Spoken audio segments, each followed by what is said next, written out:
On a frozen morning in the quiet town of Maple Hollow, a police officer stopped his car beside an empty road, only to find a little girl limping through the snow, whispering, "Please don't hurt me. I can't walk." That single moment would change everything: his duty, his heart, and the meaning of family itself. What would you do if fate placed a broken child and a wounded dog on your doorstep, asking not for help, but for hope? This story is about love that heals deeper than scars and courage that outlives fear. Where are you watching from today? Leave a comment with your city, and may your day be filled with warmth, kindness, and a little bit of faith in miracles. The night had wrapped Maple Hollow in a shroud of silver rain. Sheets of water cascaded from the eaves, rattling against the cracked asphalt of Main Street, and the air smelled of wet pine and gasoline.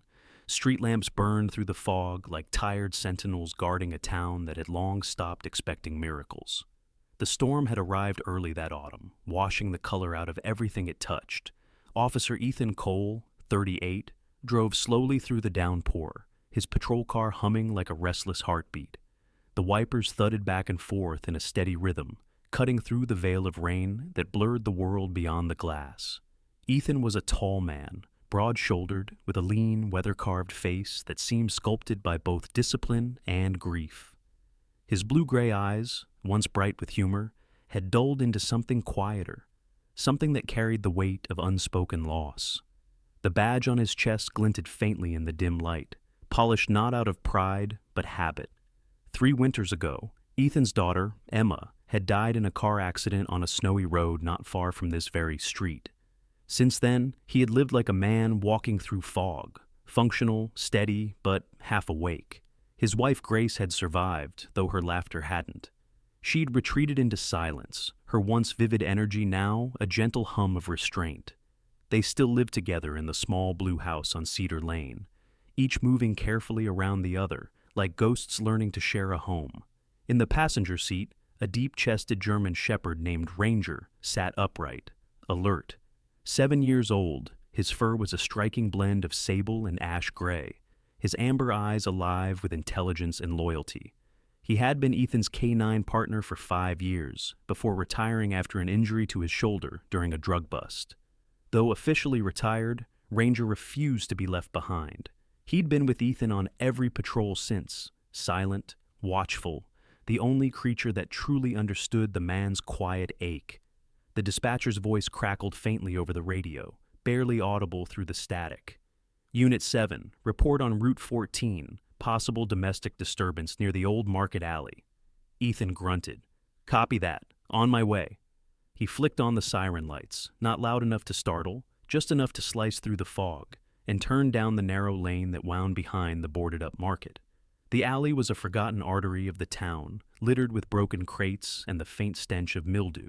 As he slowed the car, Ranger suddenly lifted his head and let out a low, guttural growl. "What is it, boy?" Ethan murmured. Through the torrent of rain, a shape stumbled into view. A woman, mid-30s, tall but thin to the point of fragility, dragged a small figure by the wrist. Her hair, once blonde, was darkened by water and streaked across her face like wet rope. Her clothes clung to her body, and the smeared makeup beneath, her eyes gave her a ghostly, hollow look. This was Claire Morton, though Ethan didn't know her name yet.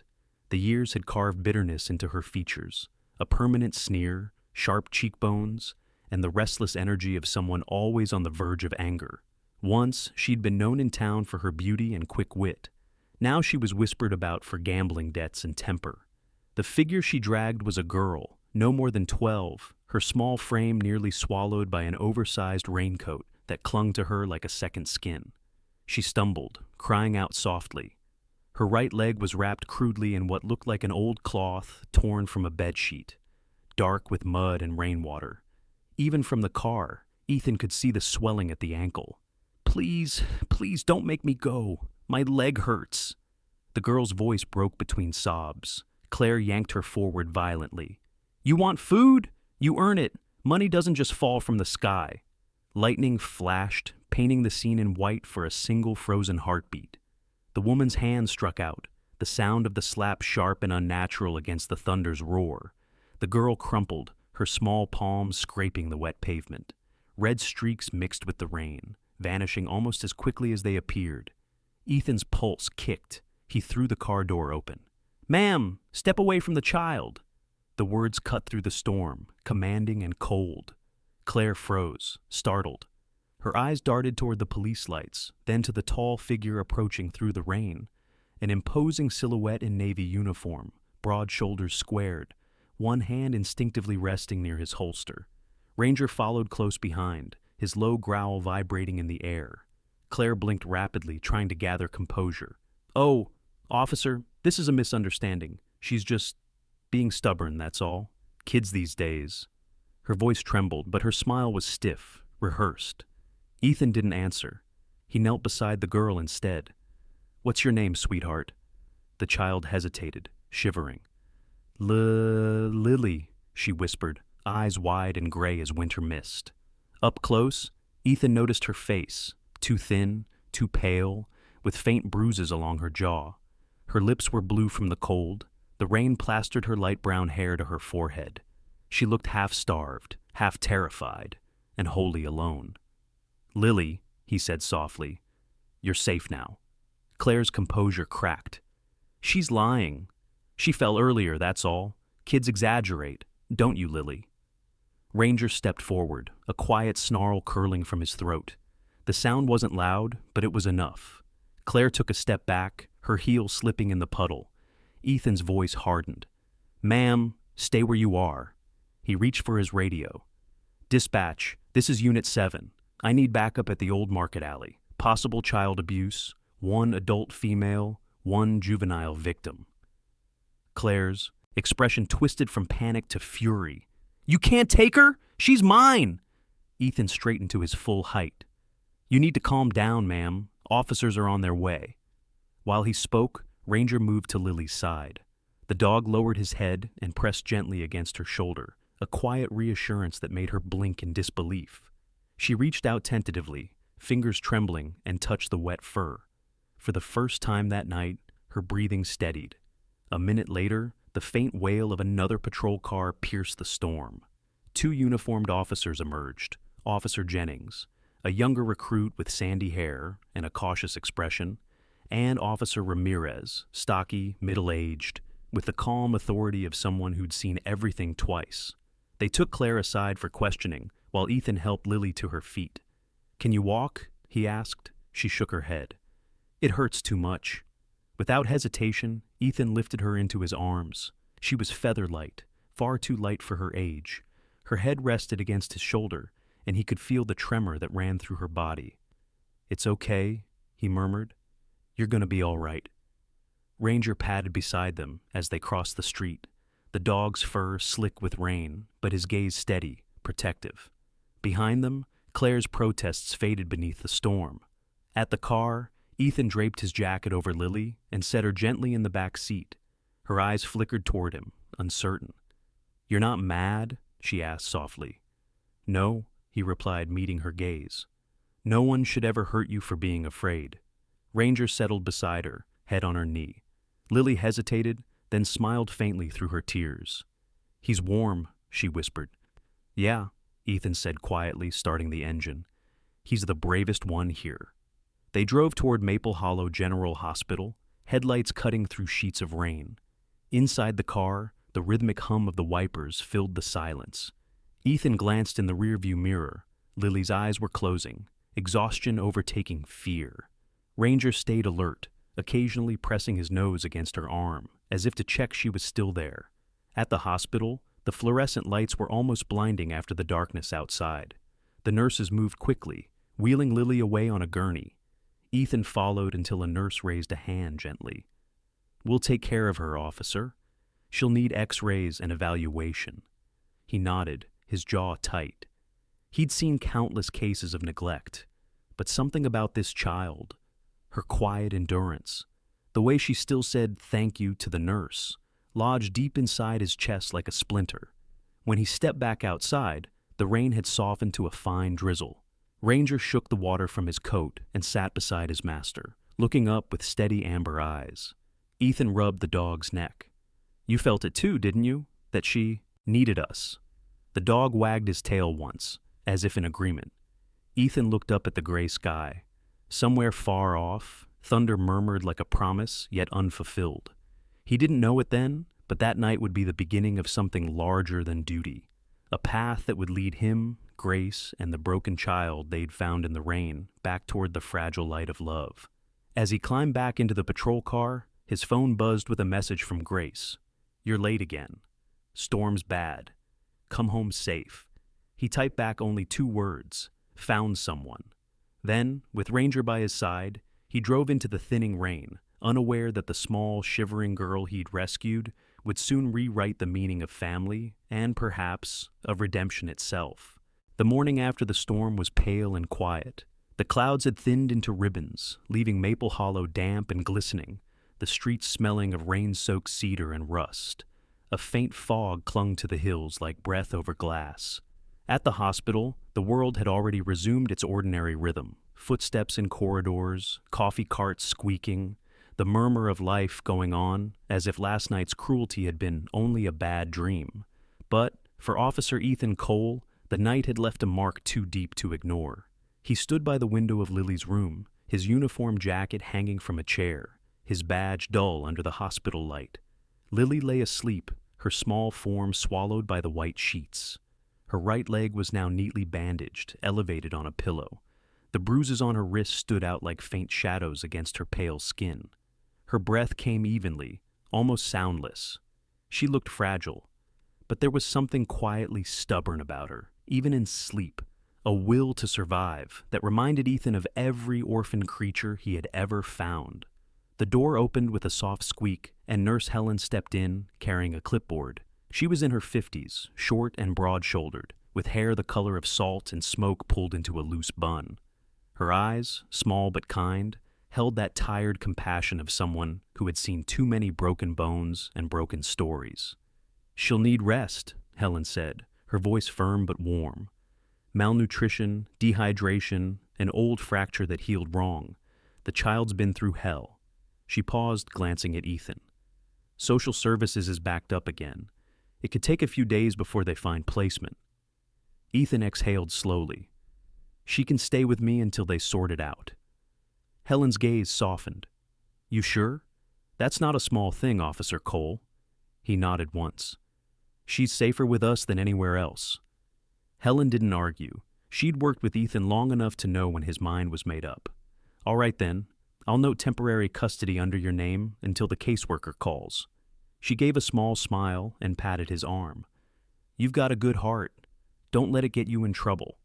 2 hours later, Lily woke to the sound of quiet footsteps and the smell of coffee. She blinked, dazed, as sunlight filtered through the blinds. Ranger lay at the foot of her bed, his head resting on his paws, eyes half closed but alert. When she stirred, the dog lifted his head and wagged his tail once, a soft thump against the floor. "Hey there," Ethan said gently. He sat by her bed, holding a cup of tea that steamed faintly. "How's the leg?" Lily's voice was small, dry from sleep. "It hurts a little, but it's warm here." She hesitated, eyes darting toward the dog. "He stayed all night?"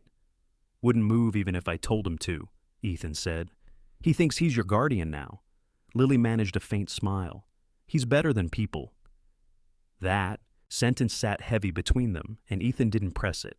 Instead, he said, "You're coming home with me for a few days, just until they find a proper place for you." Her fingers clutched the blanket. "Home?" He nodded. "A safe one." By the time they reached Cedar Lane, the sun had pushed through the clouds.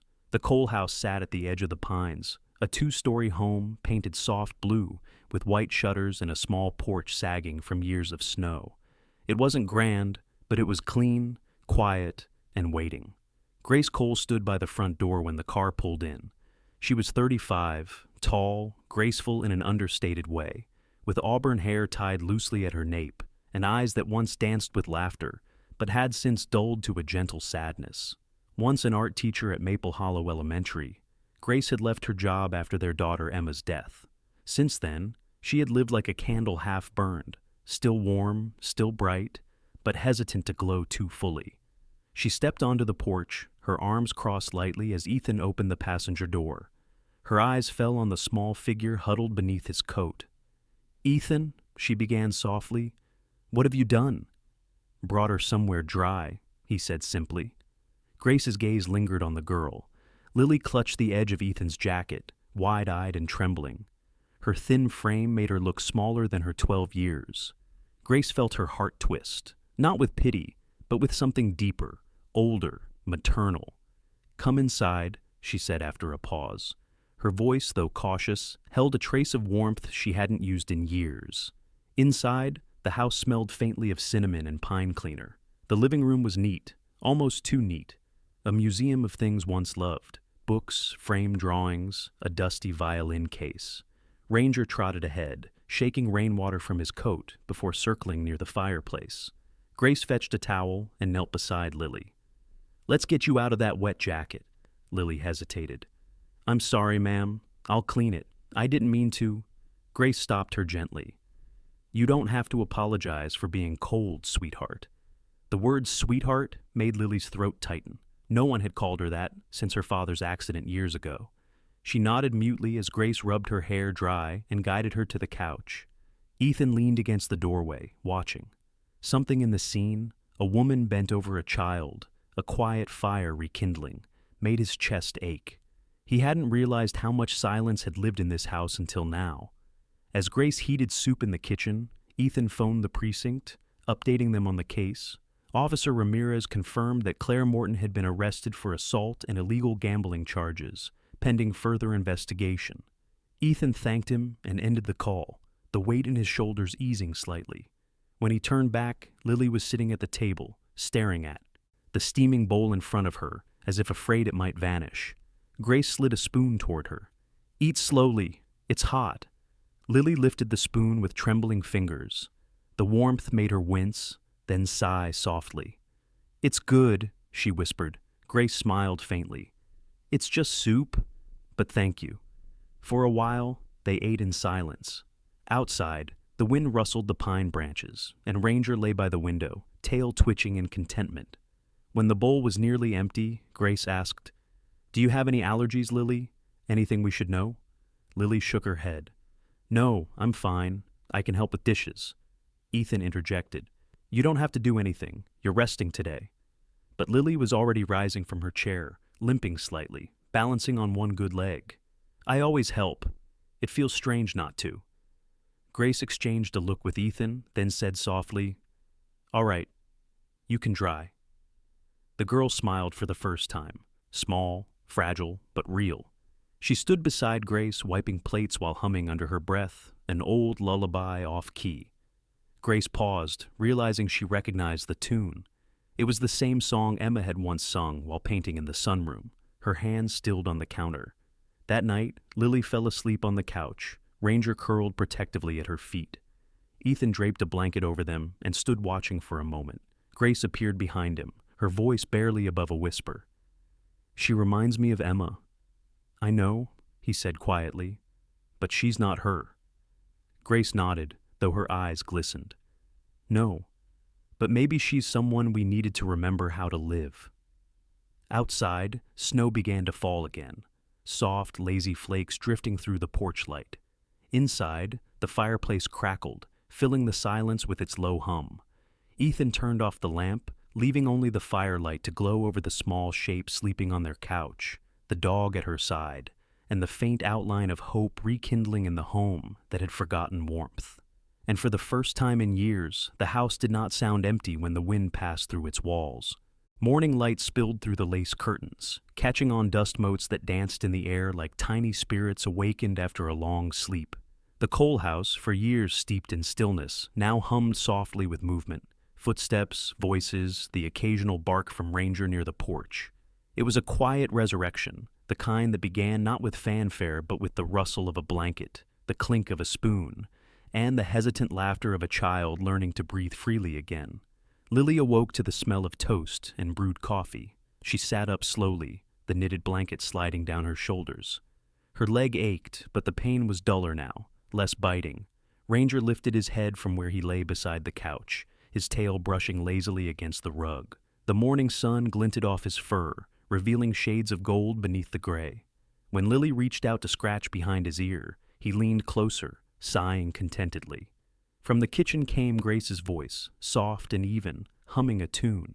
It was the same melody Lily had murmured while drying dishes the night before, though Grace hummed it slower, more thoughtful, as if turning over a memory in her hands.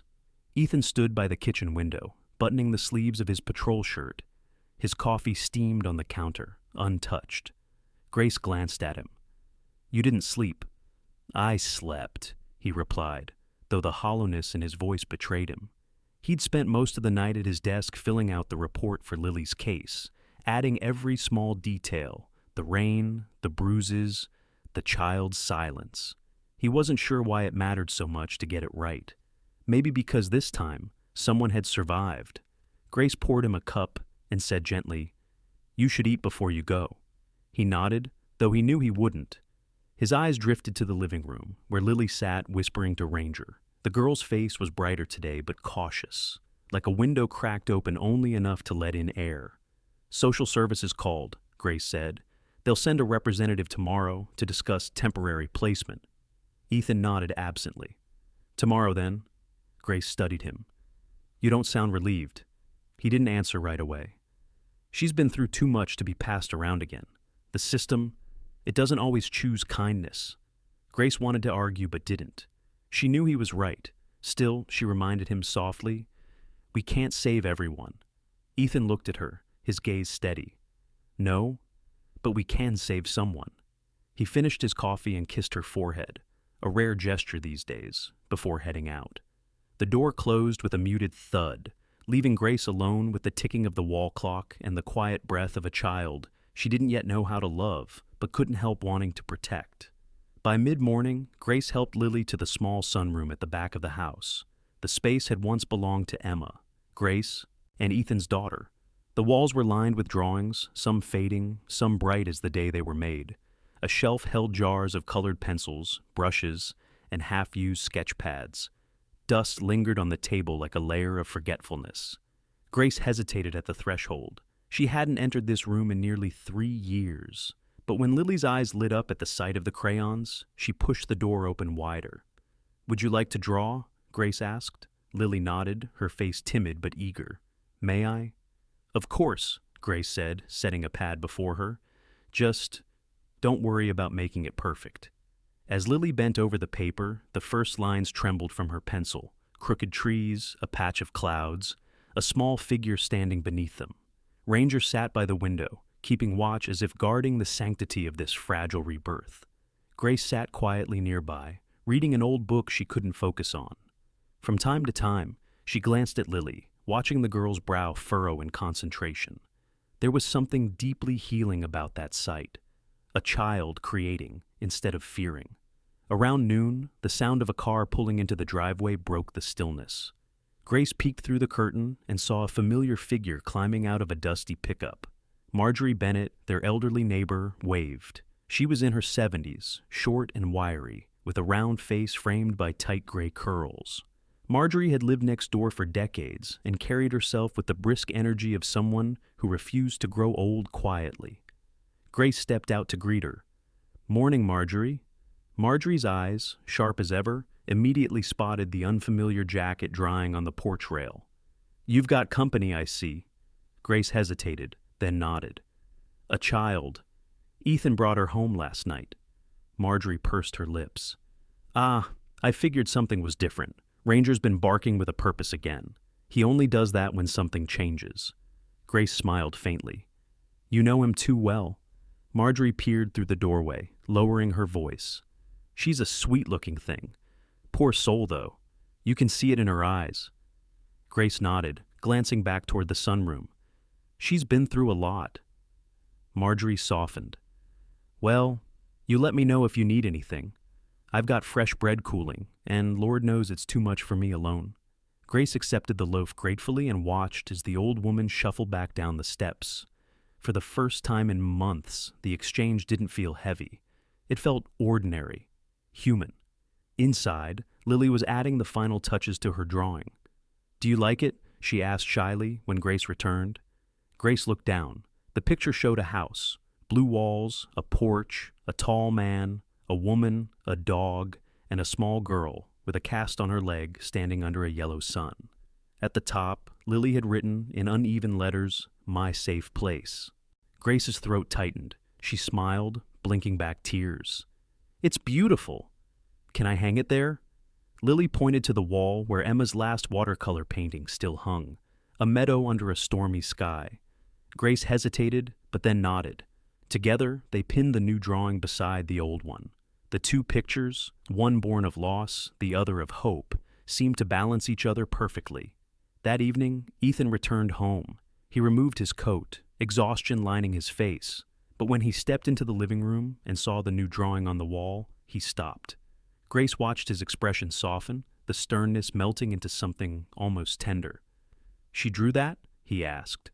"Yes," Grace said. "She said it's her safe place." Ethan looked at the girl, who sat on the floor beside Ranger, feeding him bits of bread from Marjorie's loaf. The dog's eyes sparkled, tail thumping the rug in approval. For a moment, Ethan just stood there, caught between duty and feeling, between the man who enforces rules and the one who quietly breaks them for love. Later, after dinner, the three of them sat by the fire. Lily asked questions, simple ones about the stars, about Ranger's training, about whether snow always made everything so quiet. Ethan answered patiently, occasionally glancing toward Grace, whose eyes followed the flames instead. When Lily finally drifted to sleep on the couch again, Grace turned to Ethan. "You know this can't last forever." "I know. But I also know," she continued, "that she's the first person who's made this house feel alive again." Ethan said nothing. He looked at Lily's small hand resting on Ranger's fur, the firelight softening her bruises into almost nothing. Outside, the night pressed close against the windows, but for once, the darkness didn't feel heavy. It felt like protection, like the world giving them space to heal. Grace reached out, placing her hand over Ethan's. He didn't pull away. In the silence between their joined hands, between Ranger's steady breathing and Lily's gentle snores, there was something holy. A heartbeat shared by three souls who hadn't realized how much they needed one another. And though neither spoke it aloud, both knew that the fragile peace of that evening would change everything that came after.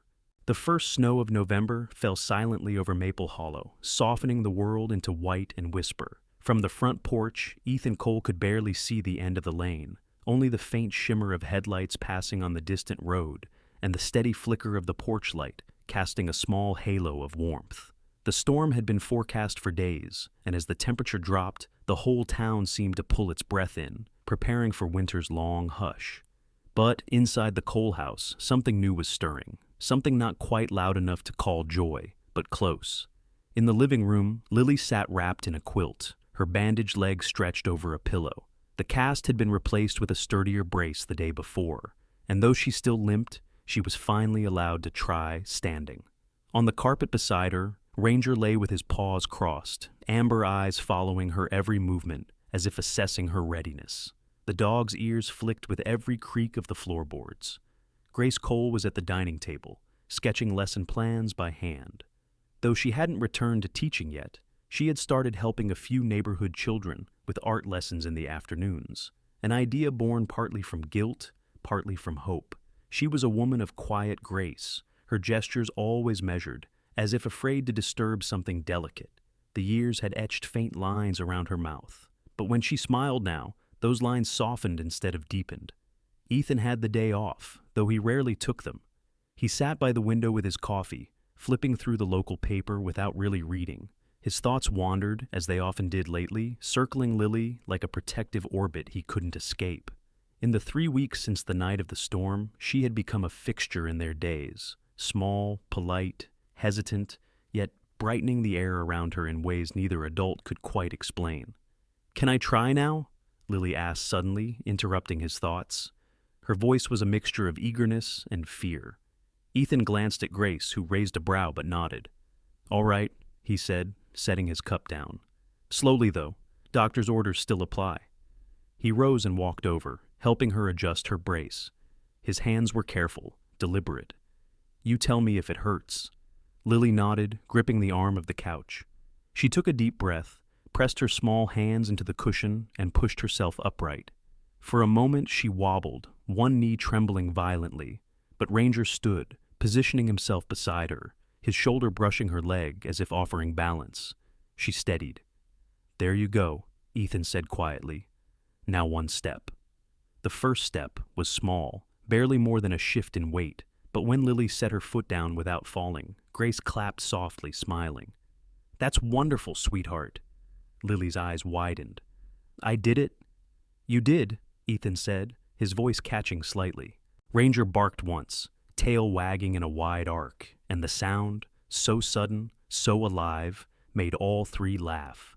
The house had not heard laughter like that since Emma's voice used to fill its halls. Grace froze for half a heartbeat, realizing it, then let herself laugh again. By noon, the snowfall had thickened. Grace made grilled cheese sandwiches while Lily practiced walking the short length of the living room, one hand on the wall, Ranger at her side. The air smelled of butter and warm bread, and outside the windows, flakes gathered in soft drifts along the porch rail. When the doorbell rang, Ethan opened it to find a woman in a thick brown coat holding a clipboard. She was in her early 40s, short and sturdy, with sharp features and calm, professional eyes. "Officer Cole?" "Yes." "I'm Karen Doyle from Maple County Child Services." She extended her hand politely. "I believe you're caring for a minor, Lily Morton?" Ethan's chest tightened slightly, but he shook her hand. "Yes, she's here." Karen stepped inside, stamping snow off her boots. Her demeanor was practical, but not unkind, the sort of person who had spent years balancing bureaucracy with human pain. "I'm here for the routine welfare check," she said. "Just need to confirm her condition and living arrangements." Grace appeared from the kitchen, offering a polite smile. "Of course. Please, come in. Would you like some coffee?" Karen shook her head, though her eyes softened. "No, thank you, ma'am. I won't be long." In the next half hour, Karen conducted her inspection, asking Lily gentle questions about her leg, her sleep, and her meals. The girl's shy answers seemed to surprise her. "You like it here?" she asked. Lily hesitated, then nodded. "It's warm here, and no one shouts." Karen's expression flickered, almost imperceptibly, but she only said, "That's good to hear." She took a few more notes, then turned to Ethan. "She's safe here, but the review process continues. There's no decision yet about long-term placement." Ethan's jaw tightened. "I understand." Karen looked between him and Grace, then added quietly, "If I may say so, she seems calmer than most children I visit. That's not nothing." When she left, the silence in her wake felt heavier than before. Grace poured more coffee, breaking it gently. "They'll move her again, won't they?" Ethan didn't answer. Instead, he looked toward the window, where Lily sat tracing her finger along the glass, following the path of a snowflake melting against it. "Maybe," he said finally, "but not yet." That evening, Lily helped Grace decorate the fireplace mantel with paper snowflakes she had cut herself. They hung unevenly, but the room glowed in the soft lamplight. Grace fetched a small box from the attic, a dusty tin filled with old ornaments and a photograph on top. The picture showed a younger Grace and Ethan with their daughter Emma, sitting between them, laughing, holding a tiny snow globe. Lily noticed it immediately. "Is that your little girl?" Grace's breath caught, but she nodded. "Yes, her name was Emma. She's pretty." "Thank you," Grace whispered. She wanted to turn away to hide the ache that picture always brought, but then she saw the way Lily's eyes lingered. Not with curiosity, but understanding. The kind that comes from someone who has already lost too much. After dinner, Ethan read through his case reports by the fire, while Grace sewed patches onto Lily's worn winter coat. Ranger slept between them, occasionally twitching his paws as if chasing something in a dream. The soft hum of domestic life filled the air, the ticking clock, the crackle of the fire, Lily's humming under her breath. When Lily went to bed that night, she whispered to Grace, "Miss Grace, can I ask something?" "Of course. Do you think people can have more than one family?" Grace paused, her hand frozen on the blanket she'd just tucked in. "Yes, sweetheart. I think sometimes God gives us a second one when the first gets lost." Lily smiled faintly. "Then maybe I found mine." Grace turned away quickly, blinking back tears, and whispered, "Maybe we all did." In the next room, Ethan stood by the window, watching snow swirl beneath the streetlight. He could hear their voices, soft and far away. For the first time in years, he didn't feel like a man standing outside his own life. He felt part of something fragile but alive, something worth defending. Ranger rose, padded to his side, and leaned against his leg. Ethan scratched behind his ear absently. "We're in deep now, buddy," he murmured. "Aren't we?" The dog gave a low woof, as if in agreement. Outside, the snow fell thicker, muffling the world into peace. Inside, the house breathed with the quiet rhythm of three souls learning how to belong again. And though Ethan didn't yet know it, the snow would not only mark Lily's first steps, it would also carry the first signs of the storm still waiting beyond their fragile warmth. The winter sun had a way of deceiving Maple Hollow. It shone brightly across the rooftops, painting the town in gold, but the air outside was sharp enough to sting the lungs. The snow that had seemed gentle the week before had hardened into a crusted layer of white, gleaming and cruel. In the Cole household, however, warmth had found a foothold, small fires, shared meals, and the quiet rhythm of new beginnings. Yet under that comfort, something darker stirred, faint but certain, like a crack forming beneath frozen ground. It began the morning Ethan received the letter. It arrived in an official brown envelope, stamped with the seal of the Maple County Courthouse. The words, "Department of Family Services," leapt out before he even opened it. He stood by the mailbox, his breath fogging in the air, staring at it as though it might vanish if he waited long enough. Ranger, sitting beside him, gave a small whine, sensing his hesitation. Inside the house, Grace was setting out breakfast: scrambled eggs, buttered toast, and a mug of cocoa for Lily. The girl sat at the table with her notebook open, drawing carefully.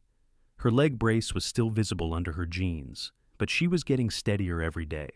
She hummed softly while sketching, her pencil strokes confident, filling the paper with a scene of the backyard: the old swing, the bird feeder, and a small black cat that had begun visiting lately. That cat had appeared 2 days ago, a stray with mismatched eyes, one green, one amber, and a tattered left ear. Lily had named him Patch because of the odd white patch on his chest. Patch was wary at first, skittish around people, but curiously tolerant of Ranger, who seemed to regard him as an eccentric house guest rather than a rival. Grace wasn't sure if she wanted another animal underfoot, but she couldn't bring herself to turn the cat away. Ethan entered, still holding the unopened letter. Grace looked up immediately, her hands stilling. "You've got that look," she said.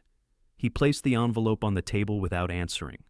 Lily stopped drawing, her eyes flicking between them. Grace wiped her hands and reached for it. "May I?" He nodded, though his jaw tightened. She slid it open with the edge of a butter knife and unfolded the single page. As she read, her face paled slightly. She didn't speak until she'd reached the end. "They're reviewing Lily's case," she said quietly. "The state's considering reunification with a relative." Ethan's voice came low. "A relative? Who?" Grace looked down again. "Her stepmother, Claire Morton." The name landed in the air like a gunshot. Lily froze. Her pencil rolled off the table and clattered to the floor, but she didn't move to pick it up. "She can't," Lily whispered, her voice small, almost inaudible. "She can't take me back." Ethan stepped forward immediately, crouching beside her chair. "No one's taking you anywhere without the court's say, I promise." Lily's eyes brimmed with tears. "But she lies. She always lies. People believe her." Grace's heart ached at the sound of those words. She knelt on Lily's other side, gently smoothing the girl's hair. "You're safe here, sweetheart. We'll make sure they know the truth." Ranger, sensing the tension, stood and placed his head on Lily's lap, his soft amber eyes calm and watchful. She gripped his fur as if anchoring herself. Later that day, Ethan drove to the precinct to meet with Captain Harris, his superior officer. Harris was a broad man in his 50s, with silver hair and a face permanently etched with the lines of too many years, keeping the peace in a town that liked to pretend it never had trouble. He had always respected Ethan, not just as an officer, but as a man who carried quiet integrity. Harris listened in silence as Ethan explained the letter. When he finished, the captain sighed. "Claire Morton's name came across my desk once," he said. "Disorderly conduct, gambling charges, minor fraud, nothing that stuck long enough for conviction." "She's unfit," Ethan said flatly. "She beat that child." Harris nodded grimly. I believe you, but the court won't take belief. They'll need proof. Photographs, medical reports, witness statements. The system likes paperwork more than justice. Ethan clenched his fists. The system nearly let that girl freeze to death. I won't let it happen again. Harris regarded him for a long moment. You know what this could mean if you get too involved personally. Ethan met his gaze steadily. Then let it mean something. That night, the house seemed quieter. Grace tried to keep things normal. Dinner, music on the old record player, Ranger's lazy presence by the fire. But the shadow of the letter hung over every movement. Lily ate little, pushing her food around her plate. When she finally excused herself, she went straight to her room and sat on the floor beside the window. Outside, the snow fell thickly, covering the yard in silence. Patch appeared on the porch railing, a black silhouette against the white. She tapped the glass, and he meowed softly, fogging up a small patch of the pane. Downstairs, Grace found Ethan sitting at the table, staring at the letter again. His expression was tight, his shoulders hunched forward. You can't fix everything, Ethan, she said quietly, setting a cup of tea beside him. You've spent your life trying to save everyone, but this is different. How? Because she's ours now, he said simply. Grace's lips trembled. You don't even realize you said ours. He didn't reply. The fire crackled in the next room, and for a long while, that was the only sound. 2 days later, Ethan gathered every piece of documentation he could find. Hospital records, police reports, the photographs taken the night of the rescue. He sent them to Karen Doyle, the social worker who had visited before. She called that evening, her voice crisp but compassionate. I'll do what I can, Officer Cole, she said. But Claire Morton's filed an appeal through a private attorney in Denver. It's going to get messy. How messy? Public. She's claiming unlawful custody transfer, excessive force during the arrest, and emotional distress. The press might catch it. Ethan pinched the bridge of his nose. That's insane. Karen's tone softened. You've done everything right, but she's desperate. And desperation makes people dangerous. Keep the child close, and keep your wife safe too. That night, while Grace helped Lily wash dishes, Ethan sat in the living room with Ranger lying across his boots. His mind spun through possible outcomes, each one worse than the last. He looked at the family photo on the mantel, Grace's smile faint, his own guarded, and Lily's newest drawing tacked up beside it. It showed a woman, a man, a girl, a dog, and a cat under a banner that read, Home, Home, a word that now felt both fragile and defiant. Upstairs, Lily couldn't sleep. She tossed under her blanket until she heard a soft thud at the window. Patch had climbed up the trellis again, pawing at the glass. She opened it slightly, and the cat slipped in, shaking snow from his fur before curling at the foot of her bed. Ranger padded up the stairs moments later, sniffed the cat, and then lay down by the doorway like a silent guardian. Between them, Lily finally drifted into sleep. In the morning, Ethan stood at the porch window, watching the snowfall blur the horizon. The letter still lay on the counter, but now it was pinned under a heavy paperweight. A symbolic gesture, perhaps, but one that steadied him. Grace came up beside him, resting her head against his shoulder. She'll try to fight, Grace whispered. So will we, Ethan said. Ranger barked once, sharp and certain, as if sealing the vow. And outside, beyond the hush of snow, a storm was gathering. One that would test not just the law, but the fragile love that had begun to bloom beneath its shadow. The first week of December brought more than snow to Maple Hollow. It brought confrontation.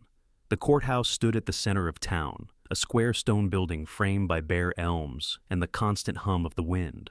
Inside, warmth came not from heaters, but from tension, heavy and invisible, curling around everyone waiting in the narrow corridor.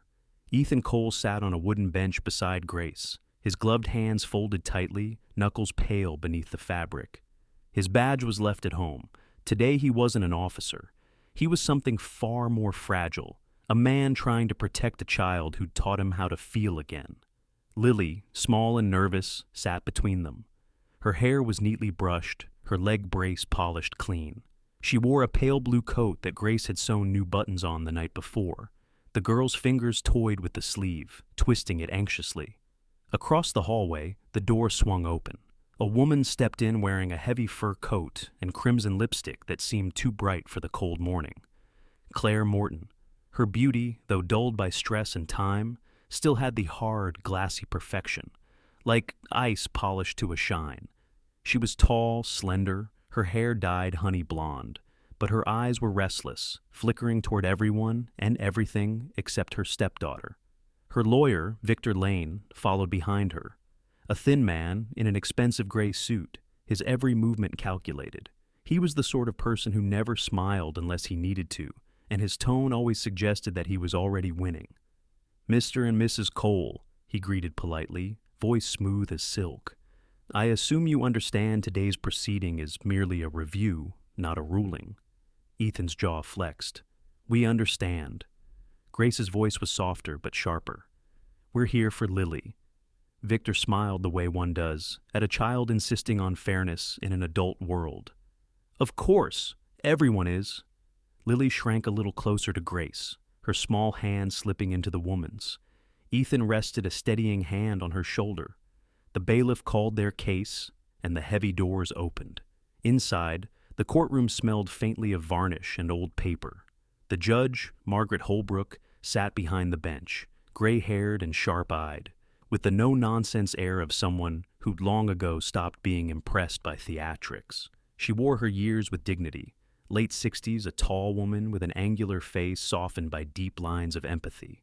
Her clerk, Amy Pritchard, a younger woman in her 30s with cropped auburn hair and steady hands, organized files in front of her. When the hearing began, Victor Lane rose first, his voice resonating across the room like well-rehearsed theater. "Your Honor, my client, Mrs. Morton, seeks the return of her legal stepdaughter, Lily Morton, from the temporary care of Officer Ethan Cole and his wife, Grace Cole. Mrs. Morton acknowledges prior difficulties but has since obtained stable housing and employment, and she wishes to resume her rightful role as guardian." Ethan fought the urge to speak, but Grace touched his arm, a silent reminder to wait. The judge's eyes shifted toward them. "Mr. Cole, Mrs. Cole, I trust you have legal representation?" "We do," Grace said, glancing at Rebecca Shaw, a local attorney seated beside them. Rebecca was a woman in her 40s with warm brown skin and sharp intellect, known around town for taking difficult cases others avoided. She had a calm presence, her black hair pulled into a simple bun, her tone measured. "Your Honor," Rebecca began, standing smoothly, "we intend to show that returning this child to Mrs. Morton's custody would place her in emotional and physical danger. Evidence of prior neglect and abuse has been submitted to the court." Claire scoffed quietly, loud enough for everyone to hear. "I made mistakes, but I've paid for them. That man," she jabbed a finger toward Ethan, "took her from me like I was a criminal." "You were arrested," Ethan said flatly. The judge raised a hand. "Mr. Cole, one voice at a time." The proceedings stretched on for hours.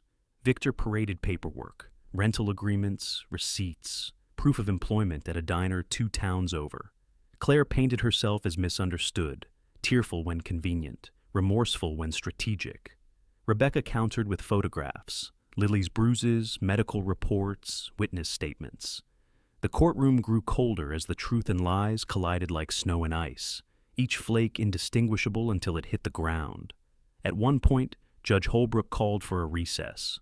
Grace led Lily outside for fresh air, while Ethan stayed behind, rubbing the back of his neck, eyes burning with restrained frustration. He didn't see Claire approach until she was beside him. "You think you're better than me, officer?" she hissed under her breath. "You think you can take my life and dress it up like charity?" "I'm not taking your life," he said evenly. "I'm trying to save hers." Claire's lips curled into something cruel. "You don't know what she's like. She's trouble. Always has been. She lies. She gets people on her side. You'll see." Ethan's expression darkened. "You laid a hand on that child again, and I'll make sure no courtroom saves you." Her smirk faltered, if only for a heartbeat, before she turned away. When the hearing resumed, Judge Holbrook leaned forward, her tone deliberate. "Before we proceed to closing remarks, I would like to hear from the child herself. Briefly." Lily stiffened. Grace squeezed her hand. "You don't have to be afraid," she whispered. The courtroom seemed to shrink as Lily walked to the front, Her voice trembled at first. "My name's Lily. I like school. I draw a lot. And I like Ranger, the dog." The judge's face softened slightly. "Do you feel safe where you are, Lily?" Lily nodded. "Yes, ma'am. They don't yell. They don't hit." Her small voice cracked. "They listen." Victor shifted in his seat. "Lily, would you say you miss your stepmother?" The girl hesitated. The entire room held its breath. Finally, she said, "I don't miss the way she looked at me when she was angry. I used to think I deserved it." She blinked rapidly, tears welling. "But Mr. Cole says I didn't." The judge nodded slowly. "Thank you, Lily. That was very brave." When the hearing ended, no verdict was given. Judge Holbrook announced she would deliberate and reconvene within 2 weeks. The gavel struck once, echoing through the room like the closing of a heavy door. Outside, snow had begun to fall again, thick flakes swirling through the courthouse steps. Reporters loitered nearby, cameras flashing. Ethan shielded Lily with his coat as they hurried toward the car. Grace kept one arm around the girl's shoulders, whispering soft reassurances. Claire stood near her lawyer, pretending calm, but her eyes burned with something sharp and dangerous. "This isn't over," she muttered as they passed. Ethan didn't answer. Ranger was waiting in the car, sitting upright in the back seat, his breath fogging the window. When Lily climbed in, the dog immediately pressed close to her, his body warm against her side. She buried her face in his fur, whispering, "I didn't cry, Ranger. I was brave." Grace smiled faintly through tears. "Yes, sweetheart, you were." Ethan started the engine, the headlights cutting through the curtain of snow. The courthouse disappeared behind them, swallowed by white. Inside the car, there was silence. But it wasn't defeat. It was resolve, steady and growing, like the flame of a hearth refusing to die in the cold. And though no one said it aloud, each of them knew the next battle wouldn't just be fought in court. It would be fought in faith, love, and the belief that sometimes family isn't given by blood but chosen by courage. The days after the hearing felt suspended, like the air just before a storm breaks. Maple Hollow lay buried under drifts of snow, its streets hushed and glinting like frostbitten glass. In the Cole household, life tried to march on, but everything felt slightly off-kilter, like a song played half a beat too slow.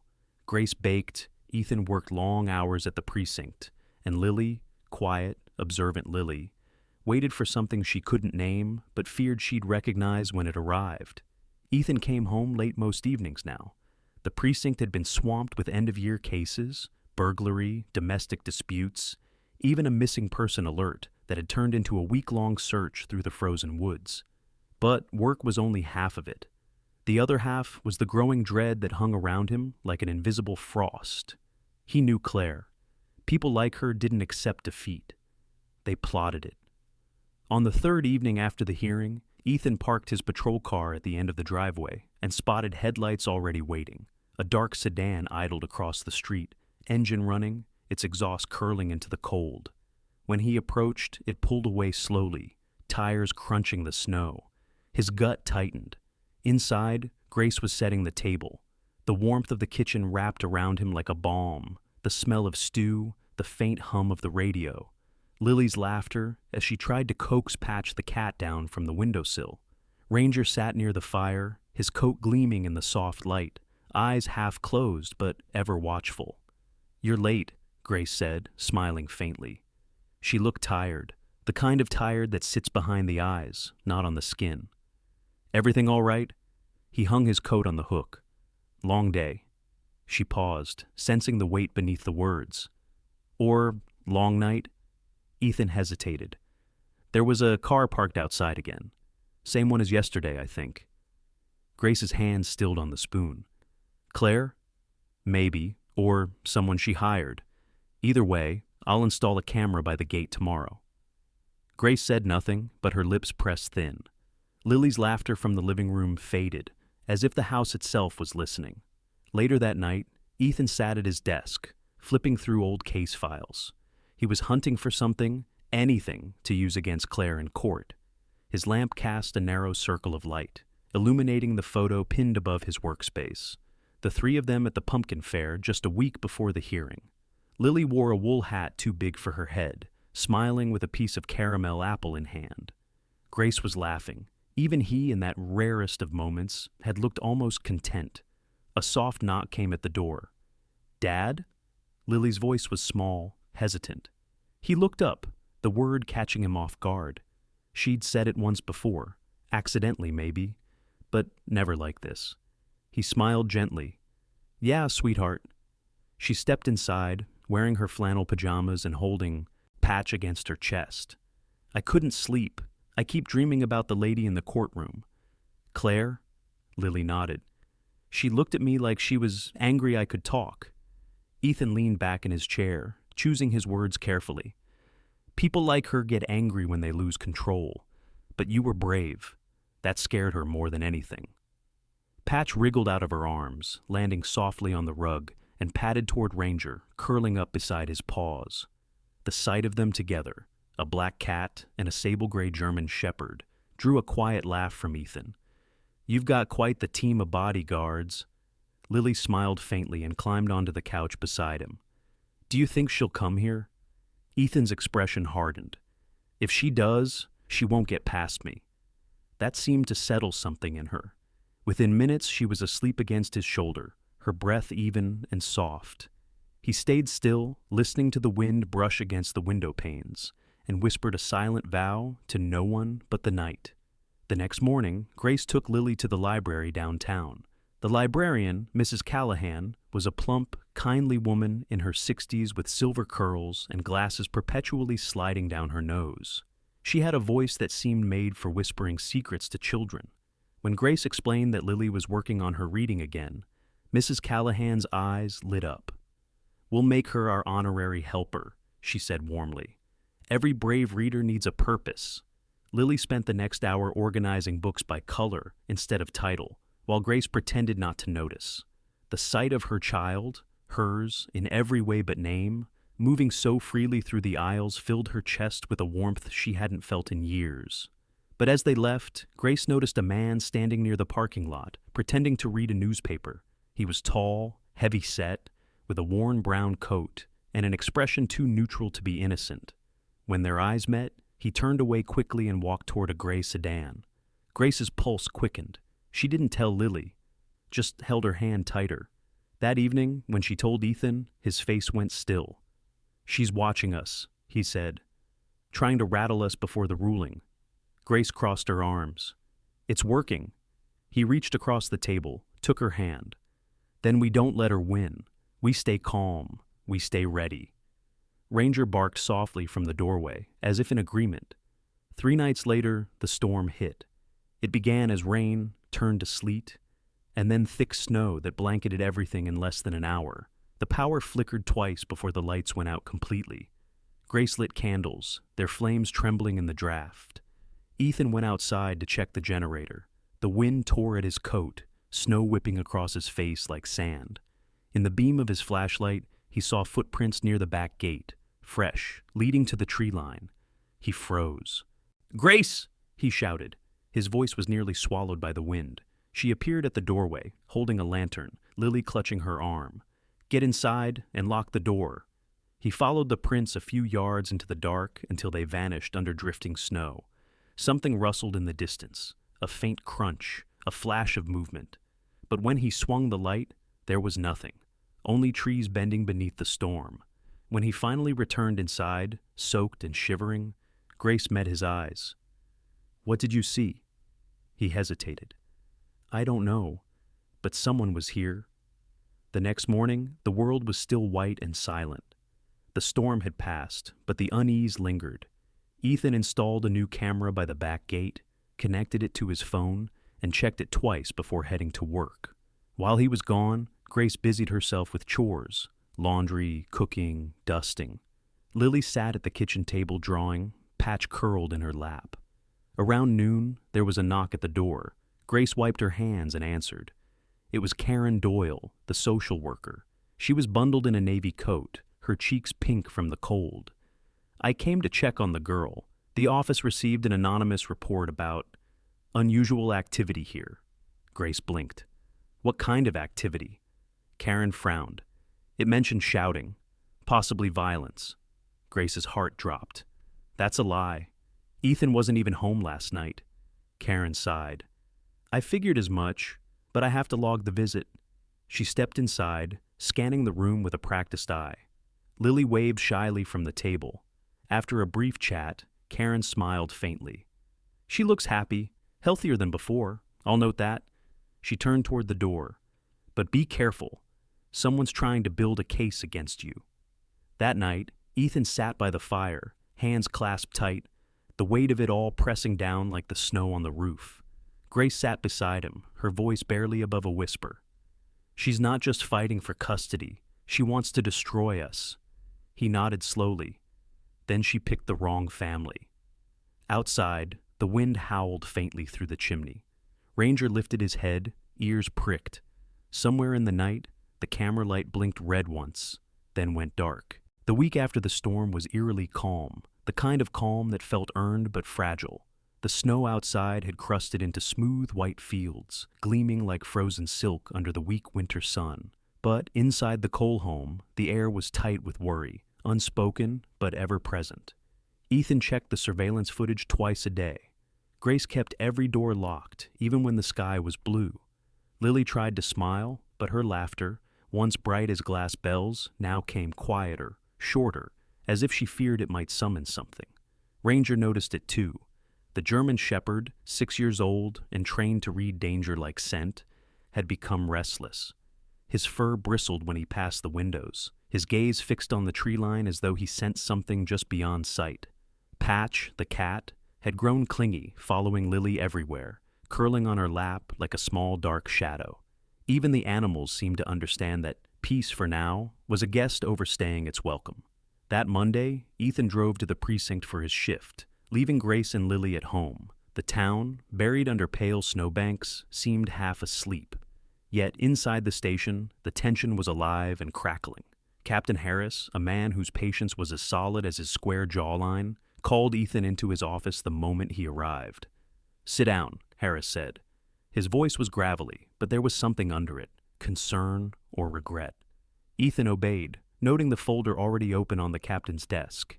It bore his name in bold black ink. Harris sighed.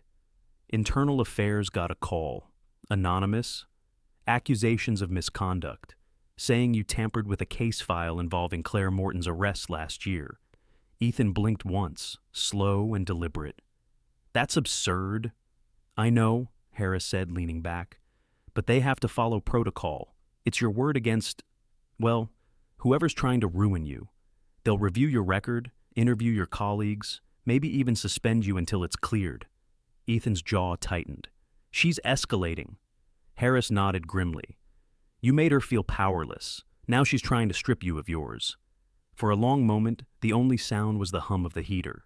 Harris finally closed the file. You've been one of my best men for 15 years. Don't let this turn you reckless. You have something worth fighting for now. Protect it the right way. Ethan stood, his throat thick. That's the only way I know. When he left the station, the cold felt sharper than before. Back home, Grace was kneeling by the fireplace, adding another log. Lily sat nearby with a notebook, drawing something intently. Grace leaned over. What's that, sweetheart? Lily turned the paper around. It showed a tall tree with 3 figures beneath. 1 man, 1 woman, 1 child. Above them, she had drawn a huge dog and a tiny cat watching from the branches. Grace smiled softly, but her heart ached. That's beautiful. I called it safe place, Lily said, because that's what this house feels like. Grace touched her shoulder gently. Then we'll keep it that way. That afternoon, as the sun dipped behind the hills, a knock came at the door. Grace hesitated. No one was expected. She peered through the peephole. A man stood outside in a brown leather jacket, holding a notepad. Mid-40s, clean-shaven, sandy hair.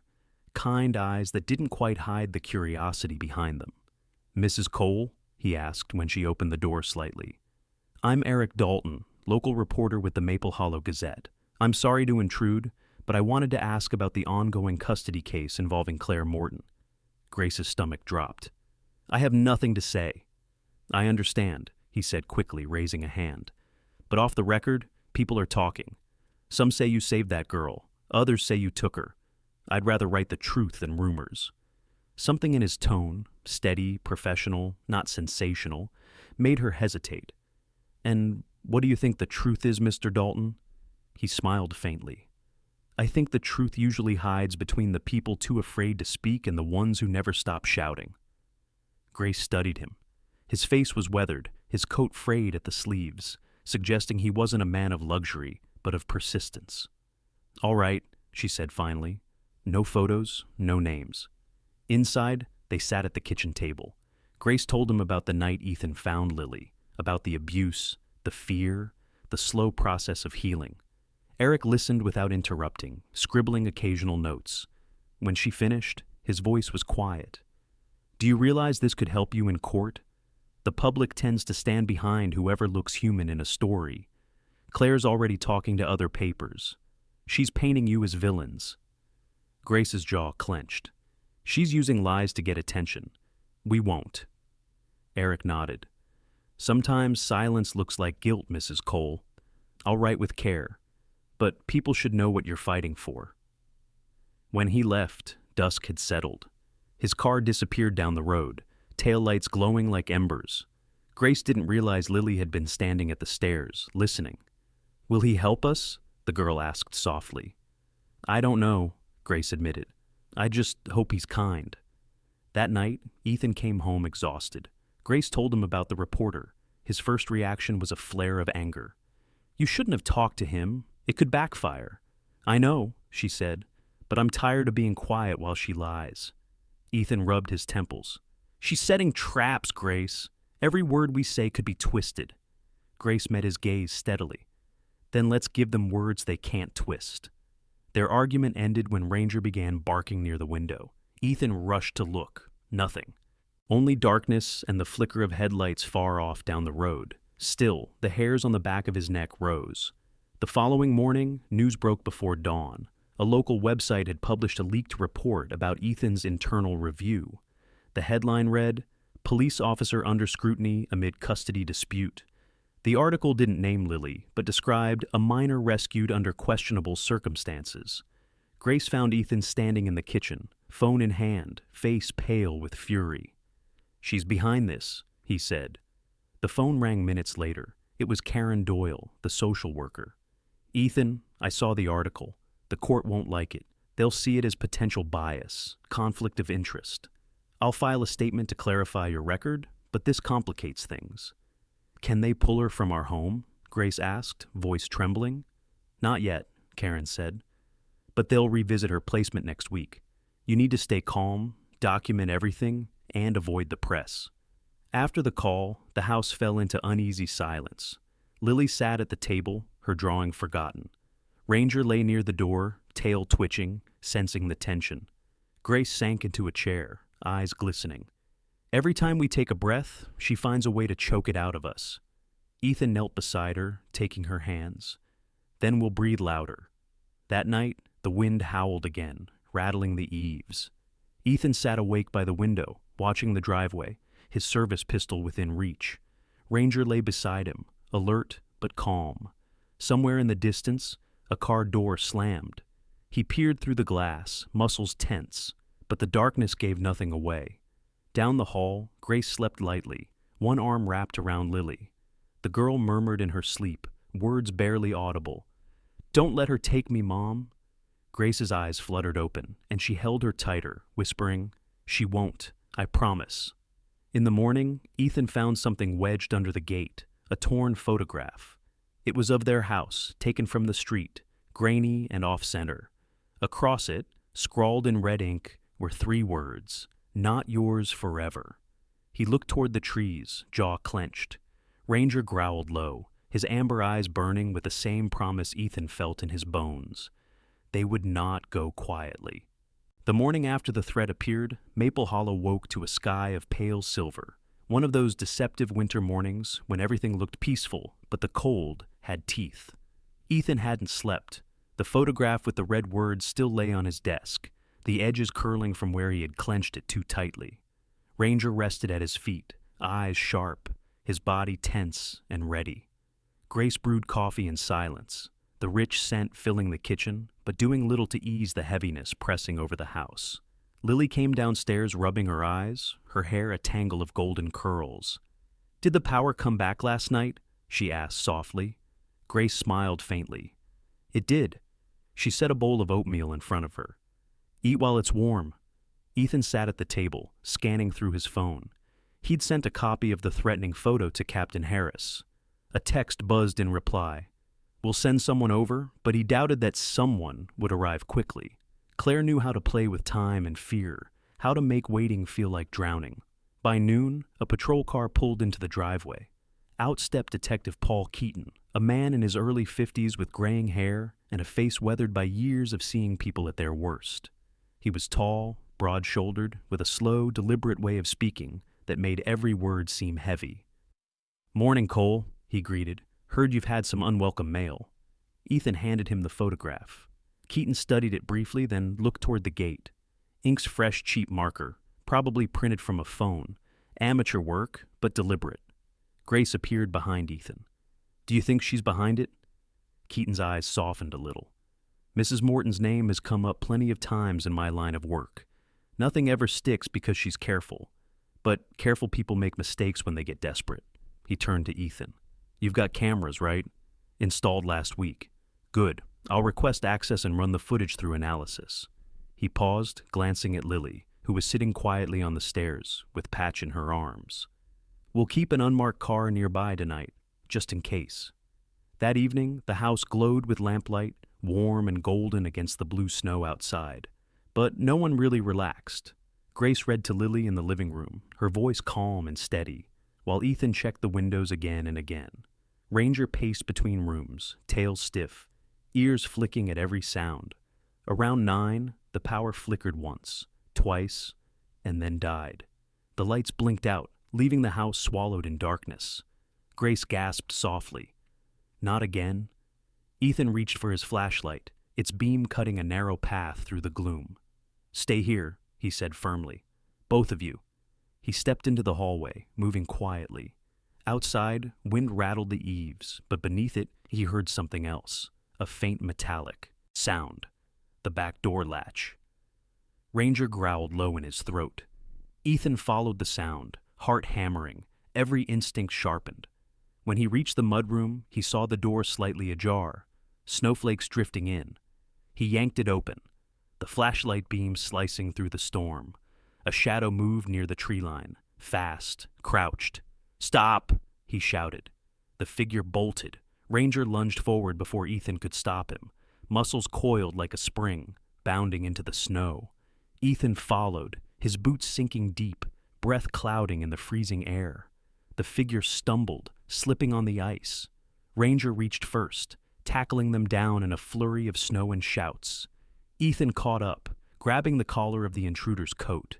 The flashlight fell, spilling light across a face he recognized instantly. Claire Morton. Her hair was wild, her lipstick smeared, her coat torn at the sleeve. She looked thinner, older, her eyes fever-bright with desperation. "You stole her," she hissed. "You stole my life." Ethan's voice came out cold. "You gave it away." She spat into the snow. "You think you're a hero? You think you can take everything from me and walk away clean? You don't know what losing feels like." "Don't I?" he said quietly. "I buried a wife once. I know exactly what it feels like. The difference is, I didn't blame a child."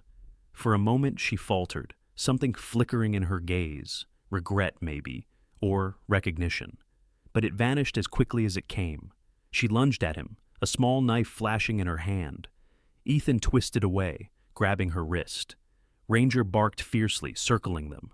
They struggled, snow flying, until a voice cut through the chaos. "Police! Drop it!" Detective Keaton and 2 officers appeared from the trees, flashlights glaring. Claire froze, breath heaving, and the knife clattered to the ground. Within seconds, she was in cuffs, her fury spent, replaced by something emptier. Defeat. Keaton nodded toward Ethan. "Good timing, Cole. Guess our unmarked car paid off." Ethan exhaled, the tension draining slowly from his shoulders. "Guess so." By the time they led Claire away, the snow had begun to fall gently again. soft, unthreatening, almost forgiving. Inside, Grace stood waiting at the door, her arms tight around Lily. When Ethan stepped in, Ranger at his side, Lily broke free and ran to him, burying her face against his chest. "She was here, wasn't she?" she whispered. He held her close. "She's gone now." The next morning dawned bright and clear, the kind of morning that made the whole town sparkle.